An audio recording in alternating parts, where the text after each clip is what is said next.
Hi everyone, this is Beth Phillips. I just wanted to do a quick Facebook Live to answer a question that somebody asked in the Pennsylvania Homeschool support group about a log. So since this is a fairly common question at this time of year, generally about portfolios and specifically about how to keep a log, I thought I would try to answer the person's question, but also, which actually was really answered well in that group. Sometimes it gets, for some questions, the comments get longer, so they're harder to navigate. So I thought I would try to answer her question specifically and then spend a little bit of time talking about logs requirements in general. So first, the question was how to record titles that you use more than once.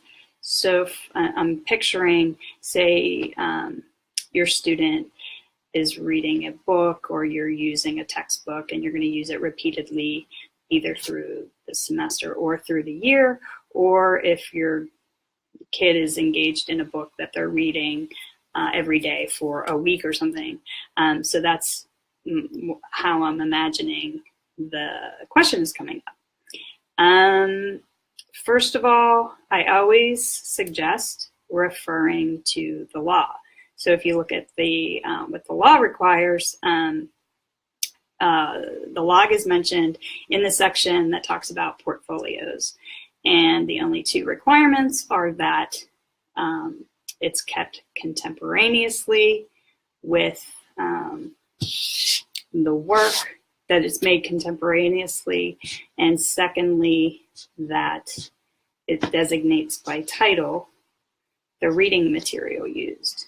So those are the only two requirements for a log.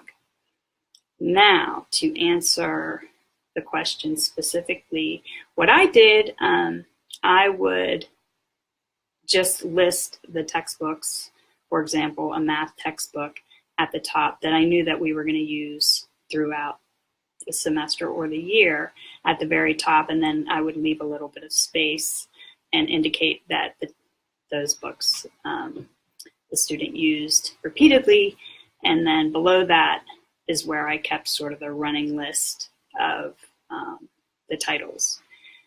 So that's really all. Now I know that a lot of people like to keep really detailed notes and records for their own purposes. It just works for them. They like to keep that, and that's perfectly fine if that's your style and that helps you manage your home education program. But I just wanted to make it clear that a log is really just a list of titles, and it doesn't require dates, it doesn't require author, it doesn't require page numbers.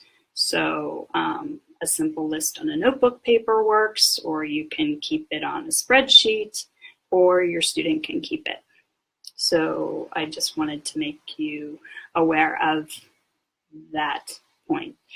The other point I wanted to make is that there's no minimum number of titles. I know some evaluators might indicate that they need to see a certain amount, a certain number of titles, and that's really not required by the law. So just so you know that. And also, you should, if you think about it, a lot of people homeschool in different styles. Some people have really a project-based approach to it, and there wouldn't be a lot of reading materials necessarily, or just different circumstances, there might not be a lot of reading materials. So that's okay. You should just understand that it's perfectly legal. Excuse me. So, and the most important thing is to make sure that you're choosing an evaluator who understands what your approach is. So the other thing I wanted to talk about is the definition of contemporaneously.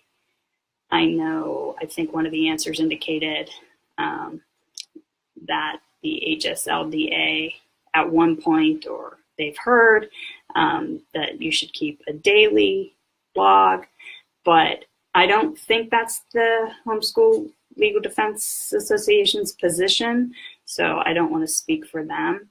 But contemporaneously does not mean daily. And the article that I posted, and I'll put a link to it in the comments of this video, I wrote a post about this because, like I said, the question comes up a lot. Contemporaneously is defined as living or occurring during the same time period.